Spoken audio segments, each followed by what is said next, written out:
Olá, você está no canal Amador. Vamos aqui falar de mais livros, vamos falar de filmes. Se trata do Medida Provisória, né, que foi aí dirigido pelo Lázaro Ramos e lançado finalmente esse ano, porque ele já veio ali passando por alguns adiamentos, né, ainda mais devido à pandemia. E aí o filme foi lançado, assisti ao filme, gostei, tem lá seus defeitos, mas esse é o de menos. Eu acho que a mensagem que ele quer passar, né, o tema que ele traz, ele sobressai, né, e é feito de uma maneira que, para mim, né, que tem canal de livros aqui no YouTube, desencadeou ali várias referências e que eu achei interessante para trazer aqui para vocês e mostrar um pouquinho, né, do que esse filme aborda. Não que seja necessário ter o conteúdo, ter acesso a esses livros antes para poder ver o filme, isso não é impedimento, mas é legal, né, você pescar essas referências quando você está assistindo. E do que se trata esse filme? Medida Provisória, ele vai fazer referência a uma medida provisória que esse governo brasileiro, num futuro, vai tomar para tratar de reparação histórica.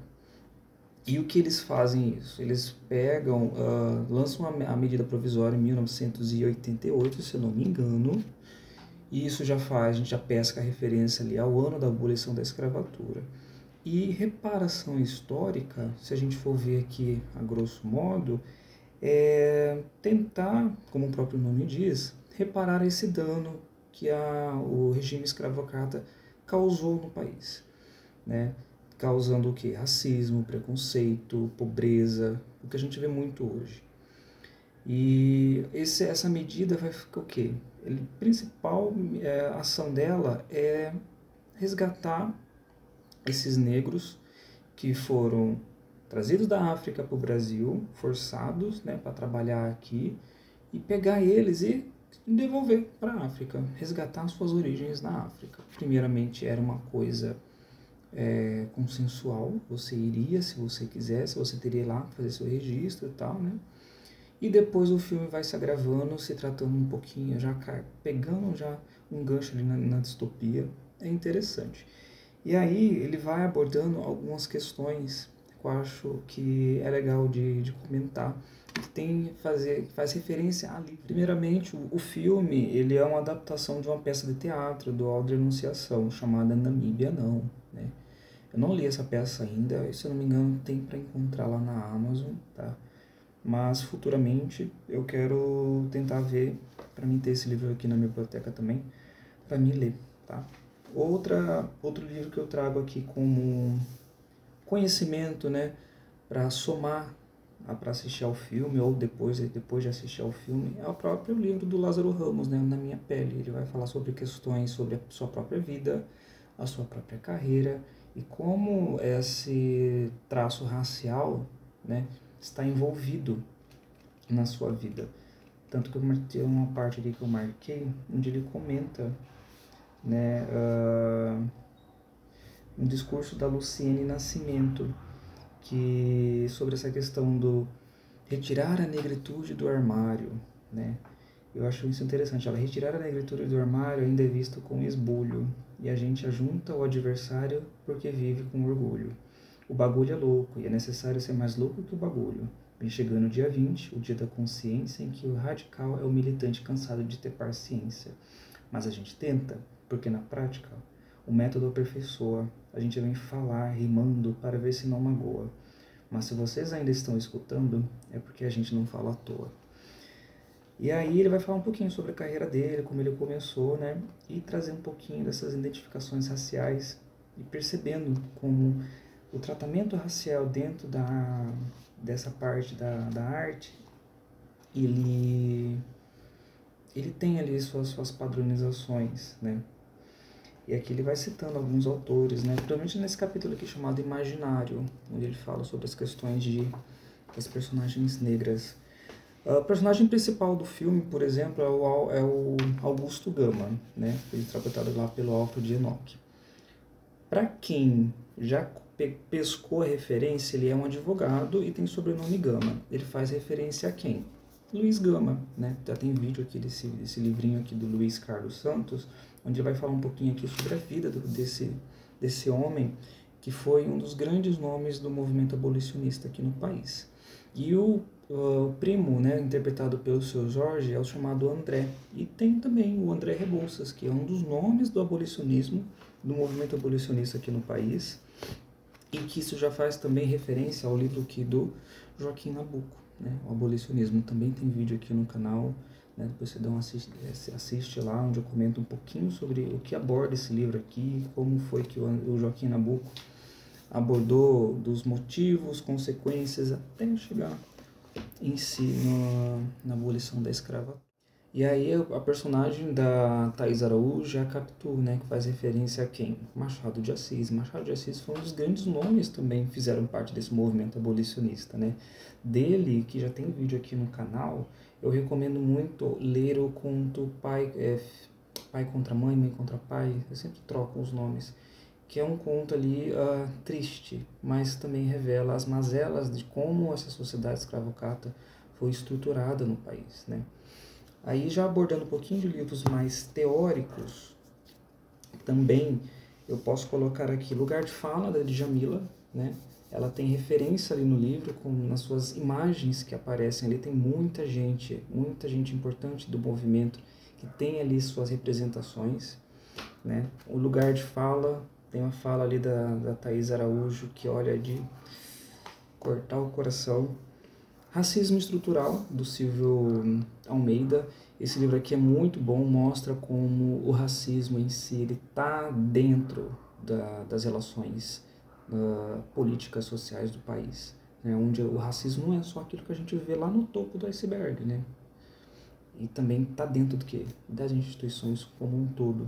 Livro importantíssimo para a leitura. Outro também importante para a leitura, eu estou lendo aos poucos esse daqui para me absorver, é o Genocídio do Negro Brasileiro, do Abdias Nascimento, onde ele vai contar um pouquinho também sobre isso, né? Livro importante, falar sobre, carregado de dados, né, acerca de como esse genocídio aqui do corpo negro no Brasil, ele é imbricado ali com diversas outras questões sociais, questões culturais, enfim. Livro muito mais que nesse.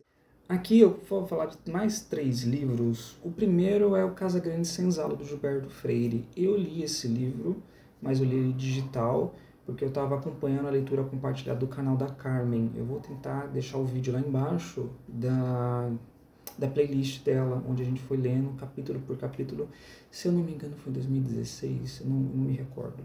A gente leu esse livro, ela foi explicando capítulo a capítulo e a gente comentando, né, a respeito, muito interessante, para falar sobre a questão de democracia racial, né, onde ele aborda lá que as culturas aqui dentro do país foram ali cultuadas de modo pacífico, e a gente sabe que não foi dessa maneira, mas assim, um Brasil para inglês ver foi dessa maneira, né, e nessa toada de democracia racial, eu deixo aqui, eu acho que eu nunca comentei desse livro, é o do Roberto da Mata, O que faz Brasil, Brasil, né?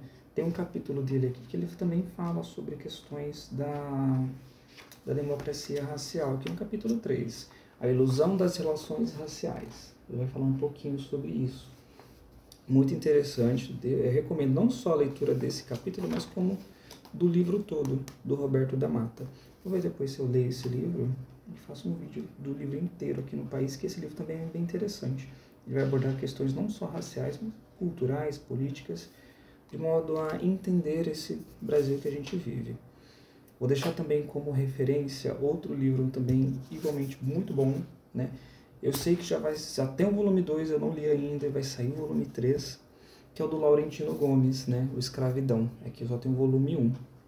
Aqui vai falar um pouquinho sobre desde lá a África, desde os primeiros movimentos de trazer os escravos para o país, né, como a escravidão era vista na África, como a escravidão se tornou, né, como foi visto depois dessas grandes navegações e como isso foi tratado aqui no país. Livro muito bom, também aquela coisa, recheado de dados. Tem um vídeo aqui no canal, depois vocês confiram lá.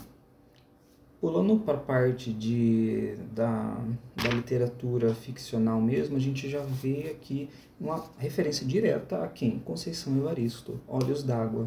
Quando você vê ela ali, a gente olha Olhos d'Água, né? E a Conceição também aparece no filme. Eu acho aquele momento muito bonito. E aí tem essa referência a Conceição Evaristo, assim como também tem referência a Carolina Maria de Jesus, né? Com seu quarto de despejo, o livro está aí. Também é referenciada no livro, que eu acho muito legal.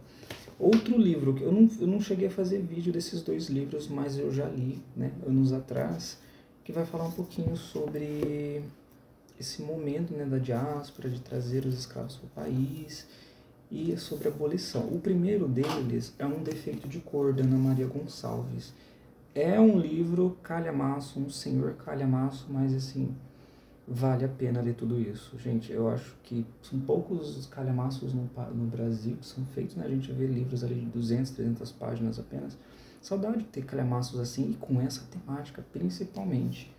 É um livro recheado de histórias e que faz sentido. Chega lá no final do livro, você vai pescando um pouquinho de quem é essa história, de quem a gente está acompanhando essa história aqui, né? Onde essa personagem nasce lá na África, é trazida à força aqui para o país, luta aqui diante de um Brasil escravocrata para tentar ali ter um pouco de dignidade que foi roubada. É um livro imenso em tamanho, imenso também em qualidade. Super recomendo. Outro também que eu achei bem interessante, que traz uma proposta aqui bem legal, é Os Tambores de São Luís, do José Montelo, tá? Ele vai falar um pouquinho sobre o pós-abolição, né? Tem uma parte que ele fala, porque assim, a data da abolição da escravatura é importante? Mas igualmente importante a isso vem o pós-abolição. Porque assim, você deixou de um dia para o outro os negros libertos. Mas, diante dessa liberdade, depois de um país 300 anos ali, à base do regime escravocrata, o que vai fazer com esse tipo de pessoal, né? Porque o racismo está imbricado na população. O Brasil é um país onde as mazelas sociais são enormes. Então, esse tipo aqui de livro vai pegar o leitor por esse lado, né? O que aconteceu depois da abolição? Como o Estado deixou ali, digamos, a Deus dará, a condição dessas pessoas, né? Então, esse livro aqui vai abordar um pouquinho dessas questões. Então, gente, eu trouxe aqui um pouquinho de livros que vão ali somar um pouquinho mais de conhecimento, trazer um pouco mais de informação, hora direta, hora não direta, ao filme, tá? O filme em si é um filme muito bom, eu gostei. Tem gente que não gostou por algumas questões, eu achei muito legal. Tem algumas falas ali que, né, a gente acaba percebendo alguns furos, as referências que o filme traz, as pessoas que eles trazem, as próprias discussões, né, a respeito do movimento negro como um todo, da galera, né, que fez a medida provisória, da intenção deles, até a própria banalização do conceito de reparação histórica, assim como banalização de lugar de fala, de apropriação cultural também é vista atualmente, né? É um livro muito bom, interessantíssimo. Livro não, filme, muito bom e interessantíssimo de ler. Mais pra frente eu acho que eu quero rever esse filme com mais calma, né? A gente viu no cinema, mais calma, pescar outras referências. Eu acho muito interessante. Se você gostou do vídeo, curta, se inscreva no canal. Tem vídeo aí, vários vídeos para acompanhar. Vou deixar lá embaixo o link dos vídeos dos livros que eu citei aqui, tá? Aqueles que não tem vídeo, por enquanto, eu vou pensar, faço uma releitura para trazer aqui no canal, né? Tipo, o Tambores de São Luís, Um Defeito de Cor, o próprio livro do Roberto da Mata também, tá bom? Então, até o próximo vídeo.